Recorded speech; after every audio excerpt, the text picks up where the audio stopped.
Hey, Hawkeye fans, Chad Leistikow of the Des Moines Register, Tyler Tachman of the Des Moines Register. Full disclosure, Tyler producing this one for the first time. Seems to be going well so far. Are 12 we are we seconds. on air? 12, We are. So 12 seconds in, 17 seconds. Successful. A successful day for the Hawk Central podcast and a successful day for the Iowa offense. Obviously, the Iowa defense and special teams come through as always. Really the best three-phase game we've seen from the Hawkeyes all year. 22-0 against a very good Rutgers team, Tyler. We were kind of looking at each other throughout the second half in particular, like, my gosh, this offense, even sometime in the first half. What do you kind of make of I don't know what you want to call this, but it was definitely the most complete game of the year for the Hawkeyes. it was the most comfortable Deacon Hill has looked, I think, in his Iowa career. He seemed to kind of have a presence in the pocket, a steadiness, a poise that he has really lacked, and his throws were on target. I mean, he was making good throws. He was getting in a rhythm that we really haven't seen him, where it was stringing together multiple completions. And let's not like overblow this and say like the offense is fixed, like Iowa is. It's fixed. It's fixed. I'm just kidding. Go ahead. Like the offense is it's still not good, but that's progress. To say the offense is not good, like there were flashes where it looked competent, where it felt like it got into a rhythm, and that's something that, I mean, just has basically not been there since Cade McNamara got hurt. And even when Cade McNamara was healthy, it still was really lacking. But it just felt like the pieces of the offense were kind of coming into place in a way that hasn't, since Deacon Hill took over. And like I said, again, offense is not fixed for good. The long-term issues, still need to be figured out. This doesn't by any means guarantee that Iowa won't go out and score 6 points next week, but it was a very encouraging sign of life, a sign of a life for an offense and for Deacon Hill that just so badly felt like it needed it. 21 first downs. That's its season high for the Hawkeyes. 11 possessions today, 0 3 and outs. They scored 19 points in the second half alone. 402 yards. That's the most. I've been touting that stat for a while. They hadn't hit the 400-yard mark since 2021 at Maryland. That was a 51-14 win back in, I believe it was October 1st, 2021. It was a Friday night game in Maryland. So they had gone 31 straight games without reaching the 400 mark. They hit it today, 402 yards, even with the kneel down. I was a little bit worried Deacon was going to take a deep kneel down and fall back under that 400, but he didn't. Intelligently made a 1 yard kneel down. Hawkeyes finished with 402. And then at 20 for 31 passing for Deacon Hill, 223 yards. And he was 1 for 5 for 1 yard to start. So I was just like, Mason Richmond had a great quote. He was like, oh man, first half, same old offense. Second half, whoa. That's what he said. Let me do the math. So that means Deacon Hill finished 19 for his last 26 for 222 yards. And I'm not going to say that was too fluky. His passes were pretty darn accurate today. A few overthrows on deep shots, but, obviously the interception, I wrote a little bit about that. But it was interesting, wasn't it, Tyler, that multiple guys said even that drive that ended with an interception, they gained momentum from that drive going into the locker room. And like, if you would have been told before the season that I was going to be in the thick of a Big Ten West race and Deacon Hill is going to be throwing a 50-plus yard pass to Zach Ortworth, what would have been going through your head? And I think that, one, it's just like this offense is just it. This is what's left. Like, this is kind of the bare bones. There's been so many injuries. Cade McNamara, Eric All, Luke Lachey, Deontay Vines was out today. And there's just been so many moving pieces. And this is what it's left with, but it's still fighting. It's not, for as bad as it has been up to this point, it's still fighting. And I think, that's all you can really ask for at this point of, an offense that it would be really easy. Given everything that's happened, given the Brian Ferentz news, it would be really easy for Iowa's offense to just kind of pack it in, for Deacon Hill just to say, whatever, this is just how it's going to be. He's not ready yet to play at this level. But for him to show the resilience, for this offensive unit to show the resilience, and then to at least like see some of that tangible results. Like, I think that was a big thing of just a confidence booster of being able to see results on the field. I just felt like it was massive, and it felt good for them, which I feel like it was just so badly needed for, how bad the offense had been. And it just gives a little bit more optimism. Like, okay, maybe this offense can be not good, can be okay at some points. Maybe it can do enough because we haven't even mentioned Iowa's defense, but they've been incredible. Yeah, exactly. I wanted to call up that drive I was talking about because Nico Regaini talked about, Deacon was slinging it to a lot of different guys on that drive. So it started 6-yard pass to Ostrenga. Next play, maybe Hill's best throw of the game, a 21-yarder to Seth Anderson. It was a rope. And then 11 yards to Regaini. Then a few incompletions, but then 13 to Ostrenga on 3rd and 10. And then 11-yard pass to Kaleb Brown is a really nice play. So he goes 5 for 7 for 62 yards on that drive, and it was just kind of building off, I feel like, the end of that Northwestern game where Deacon Hill ran the 2-minute offense effectively. Like, I was as surprised as you were that they moved down the field and had the chance to score. Obviously didn't turn out, but I think that was what was nice too, is just spreading it around. Did you mention the rushing yards? No, I did not. So yeah, you end up with now Leishon looked like he got dinged up, but it might have been cramps. It looked like cramps from what we saw. Did not return. But Leishon Williams, 13 carries, 63 yards. Caleb Johnson, 10 carries, 54 yards. Jazz Patterson, 14 carries, 53 yards.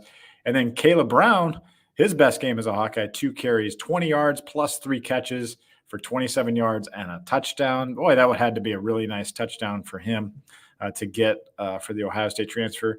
And then on top of that, Addison Ostrenga, 8 catches, 47 yards. Nico Regaini, 4 catches, 48 yards. I'm almost positive those are both season highs.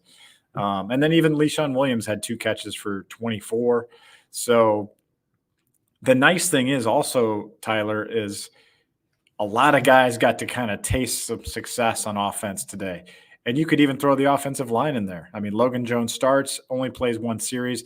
Tyler Ellsbury comes in yet again, fills in phenomenally. I feel like there's an argument there that he could be the starting center going forward, but or at least part of the line. And then Rusty Feth and Nick DeYoung alternate at left guard. So you had 7 different offensive linemen playing. It worked out. I didn't see any other significant injuries occur today, so that seems to be a plus. So I feel like that's also a confidence booster. Kirk Ferentz said it afterwards. These guys needed confidence in a bad way, and they got some today.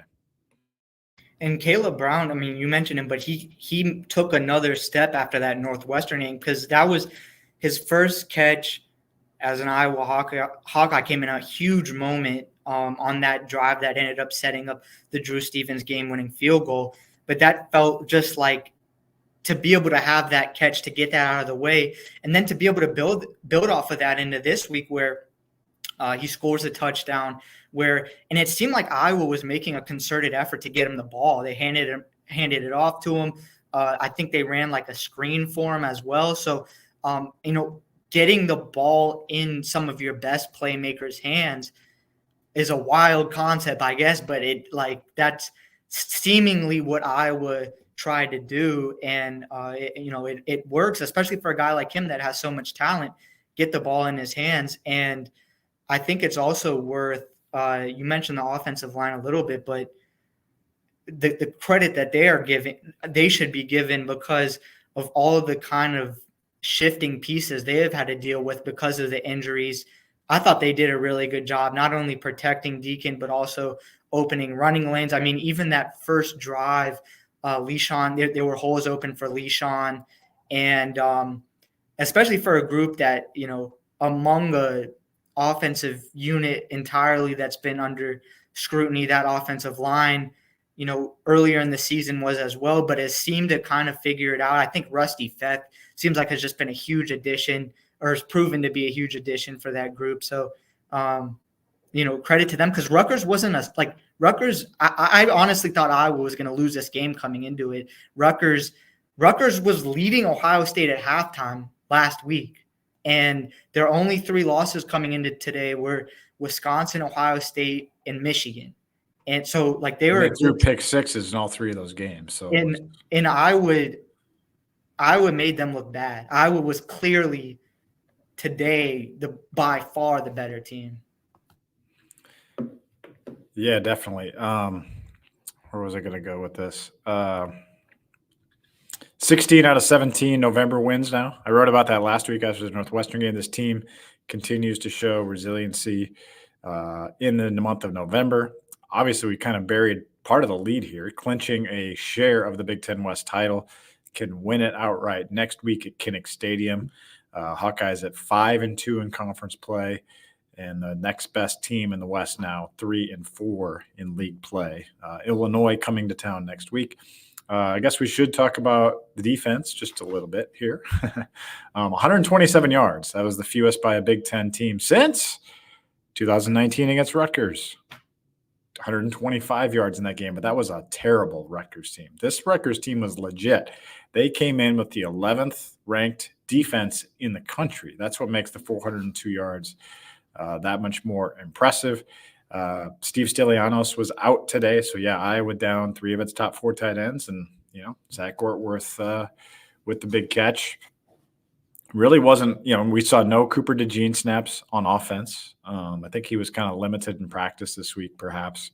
So that probably contributed to that. But just overall, a different number 3 shined on offense. But defensively, let's talk about Quinn Schulte maybe for a sec, because you were asking some questions about him.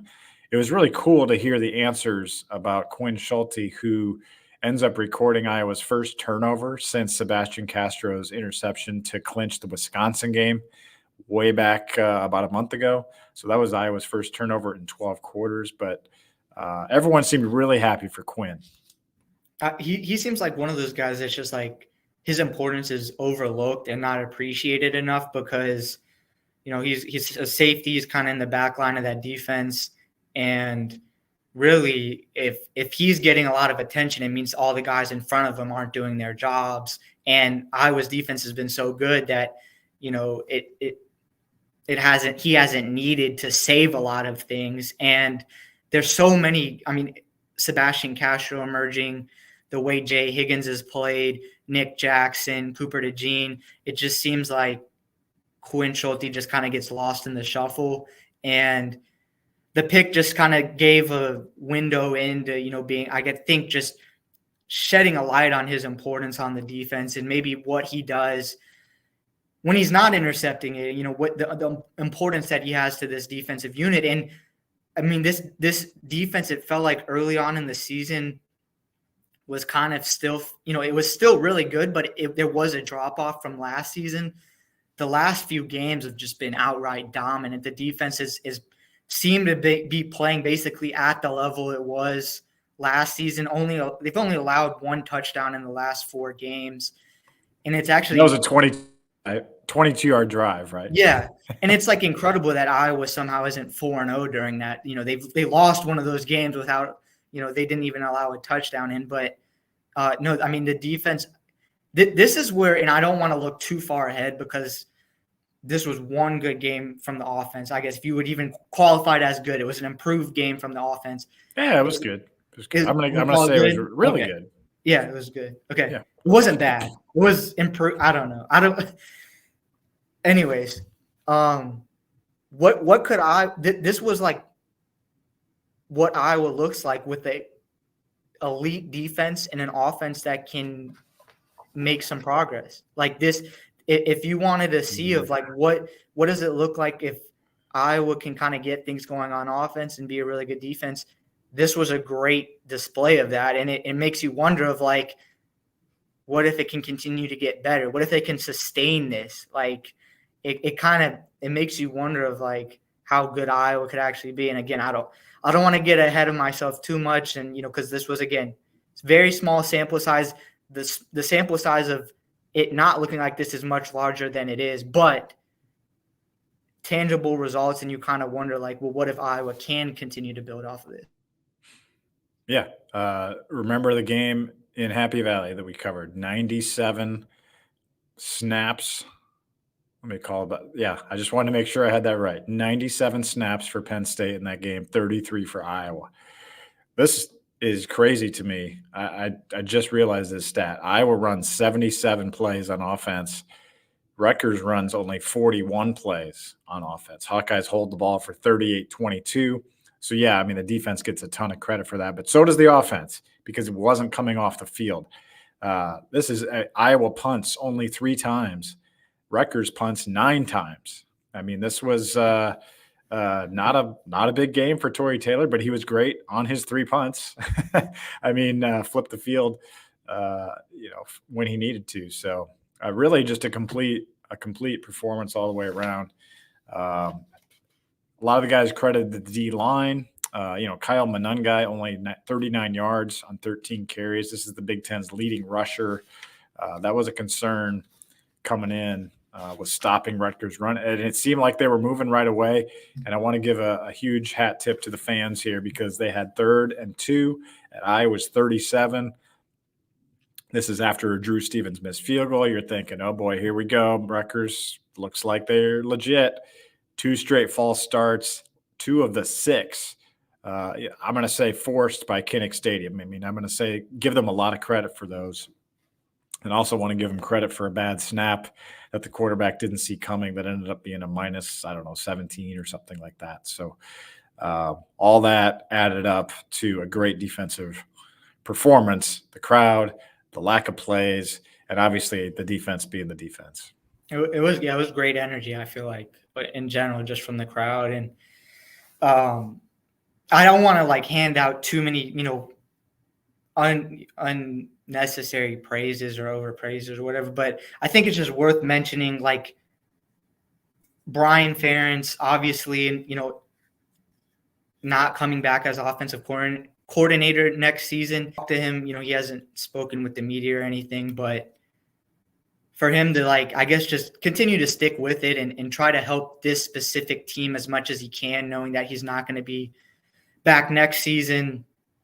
I think he deserves some credit for that. And again, Iowa's offense has mostly not been good. This was one performance, but it is a difficult situation for him to be in, and to see to be able to see that Iowa's offense is making progress in the small way that it is.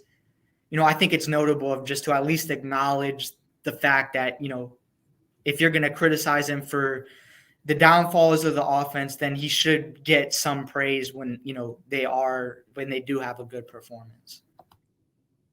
Yeah, I'm glad you said that. It was a well called game, good game plan. It's clear he had an idea of where the weak spots could be. Iowa runs for 9 yards and 24 yards on the first 2 plays of the game. Kind of got that running game established. Then they threw the ball quite a bit, more than I expected him to. I mean, to throw it 31 times, that's going to help going forward too. Teams now, hey, maybe we can't completely sell out on the run. Now Minnesota could, and they did, and it worked. But this is going to help Deacon. It's going to help Kaleb Brown. It's going to help Addison Ostrenga now that he's entrenched as the tight end. Nico, even a 6th-year senior, getting some confidence there. And certainly all 3 running backs contributed. It was good to see Caleb Johnson get a little taste of success there in the second half and show some big runs. And just a lot of good stuff. I don't think there's anything wrong with handing out praise today. Like to hit some 3-word headlines, but any other thoughts on this Big Ten West race? I mean, it's such a treat for this team to get to come home next week to potentially, outright clinch the division, clinch a trip to Indy. They can do that right here next Saturday, 2:30. The second half again will be under the lights, which I think is a huge advantage here at Kinnick. Yeah, I mean, just listening to kind of, because obviously this is my first year on the beat, but listening to the context behind, I guess, Kirk Ferentz's ability to kind of rally the troops and have guys respond to adversity. I feel like that's been, just another really overarching theme this season, is that there's been so many things, whether it be the sports wagering investigation, that, Noah Shannon's still ineligible and Kirk Ferentz feels unfairly ineligible, to the Brian Ferentz news, to the injuries, to the Cooper DeJean, punt return touchdown that was reversed. There were just a lot of, to the Penn State game, even, where I was basically embarrassed. Like, there just were a lot of chances for Iowa to quit, to pack it in, to call it a season in a underwhelming Big Ten West, and basically just kind of fit in with everyone else. Instead, I think the resilience in the way that Kirk Ferentz has been able to get guys to continue to buy in, even through tough times, is impressive.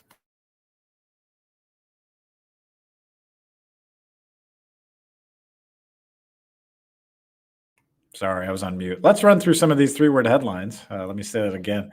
Let's start with Gabe Johnson, one of our favorites. Offered 1, 2, 3, 4, 5, 6, 7, 8, 10. Nice job, Gabe. Offered 10 headlines. Couple of them here. Stock up, Indy, and shrimp cocktail, please. A couple downtown Indianapolis references. St. Elmo's. Yep. Yeah. Good call, man. Yeah. You know your Indianapolis. I know the landscape, man. That's right, man. So I guess on the stock up Indy thing, I think we got another one there of similar to that of a fridge opening with a bunch of Busch Light GIF. I think the fan energy is kind of, there's just an air that was different today. And I think just the resolution of the Brian Ferentz thing, I think really allows everyone fan wise to enjoy this more. Those that didn't want him back, because I think there would be a lot of pockets coming out of this game, Tyler, to be like, oh boy, now they're going to bring Brian back, but there's not that. It was just full-fledged enjoyment. At least what I sensed from, and I'm seeing that in the headlines too. Like, it's people really enjoyed this win. And I feel like as much as Kirk Ferentz hates it and, they're fighting this a little bit, I do feel like it does it just lets everyone know what's going on and just play. And I am impressed with Brian Ferentz's continued professionalism to handle this too. And it almost felt like a weight, a weight off the shoulders, maybe, from the fan base, but being able to reflect on it now for, a little bit more time since the initial news hit, I feel like after that, the initial aftermath of it, where it was kind of just chaos, I guess, I feel like now it feels like things have settled in. Like now, after that initial shock and, all the, talk about it and stuff, now it feels like that, things have settled in, and maybe, that was a good decision to be able to kind of alleviate some of that stress. I think that's where the decision and timing of it was tough, of like, that's throwing sort of another challenge into the season. But once you get past that initial week and initial news conference, then you might be able to kind of move past it, and it's going to relieve some of that pressure. So that was kind of I think the balance of it. But now it feels like the fact that Iowa has been able to kind of overcome it and move past it, it feels like some of that pressure has been lifted. I think so. I don't know if Kirk Ferentz would ever admit that, or any of the coaches would admit it, but I think there is a little bit of freedom to even knowing what's going to happen, even if it's bad, from your own standpoint or whatever. Sometimes it's just better to know, and then you live your life, accordingly. So I could probably take that whatever level you want. Michael O 2016 says pretty damn fun, kind of along that theme. Dirk Heiler at Flybum62 says Hawks getting better? ?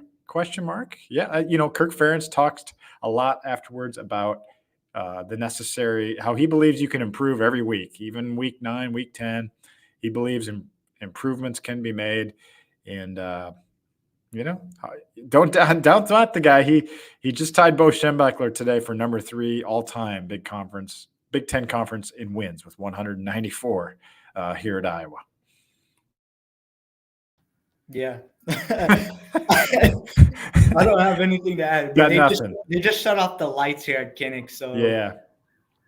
Is that a hint? Oh no. Yeah, Brad Gust says, "Was that Iowa?" Yeah. John, apparently, Mason Richmond was kind of surprised too in the second. Yeah, he had some funny quotes. John Rittenberg, complimentary football works. Really, very true, John. We saw it kind of flip, especially when the offense can move the ball a little bit. Then your punting and defense really takes over. And Richmond had a good quote. I might put it in my follow column, but about how no, I think I put it in my thoughts column. Just how it seemed like Cooper was catching every punt around the 50-yard line in the second half. You could just feel to post game talking to the guys on the offense, just the optimism. More to be able to have a game like that, because to his credit, Deacon Hill has stood up there and answered question after question of why he has been so bad and why the offense has been so bad. And we kind of have to ask that because that's what's happening on the field. You can't really sugarcoat it if you're not barely even throwing for 100 yards in a game. But you could feel with Nico, with Kaleb Brown, with Deacon, it was a different tone, a little bit of optimism, being able to answer questions in a positive manner. You could just kind of feel it after the game. Hawkerella did a 2-word headline, but I like the headline. She goes, "Fires remorse," and then she puts "just kidding" in parentheses. So that was pretty good. Kirk Burner, here's Kirk Ferentz's burner, which has 39 likes so far. Says, "We're so back." I kind of wish I wonder what Kirk would be like on social media. I sometimes think about that, the coaches that are so lasered in, just to see some of the memes. I would love to see their reactions to it. Yeah. Let's see if I can find many more good ones here.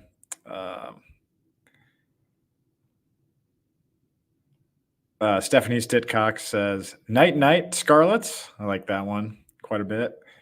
Squirman says it is Kirk Vember. It doesn't really roll off the tongue. It is Kirk Vember. Parents Vember does not. Yeah, we need something else there. Something. That doesn't sound as good. Yeah, it doesn't sound right, but still get the sentiment. It's with Tom Izzo. You have Tom Izzo March. Yeah. It's yeah. Anyways, I'm in basketball. I'm transitioning to basketball mode with basketball season starting. So. Yeah. All right. Well, let's just leave it at that. Here, how about this? Let's finish with this. Jared McNeil says, "Deacon Hill game." I mean, definitely. I've been hard on Deacon Hill. Most people have, but yeah, he's the nicest guy in the world. I was really happy for him. He seemed genuinely really happy today after the game, and says he doesn't look at the social media, all that stuff. Credited Spencer Petras for I thought that was a notable comment for kind of guiding him, to handle criticism, because he knows it's out there. You have to know it's out there. So kudos to Deacon Hill. Like you said, doesn't mean he's a rock star quarterback, but really good game today. Deserves a lot of credit. It's something to build off of, and that's really not something Iowa's offense has had.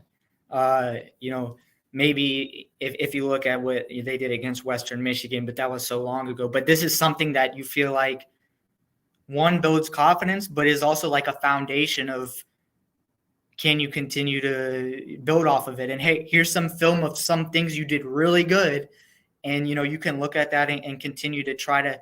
I think Nico, was talking about just stacking it, continuing to build off of it. And it is later in the season, but it's better late than never for the offense. So Illinois next week's opponent, Tyler, against your Hoosiers, gained, I got to get it accurate here, 662 yards with 507 yards through the air. That was a low blow for bringing that up. I mean, well, that's how I was next opponent. Yeah, So no, have I to, know. you know.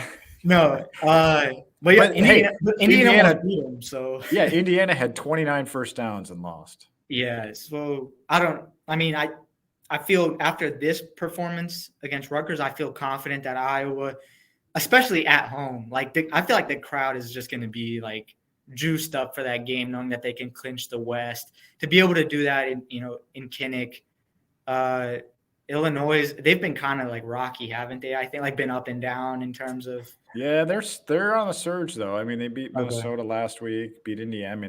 But their quarterback is a backup too that played today. Yeah, he threw for 500 some yards. But also, I was watching some of the game and like Indiana's defensive backs, or on one play, the Indiana defensive back just like decided not to cover the wide receiver, and he literally just ran right by him. So like, Indiana's defense was bad. So I'll just say that's part of why they scored so much and whatever.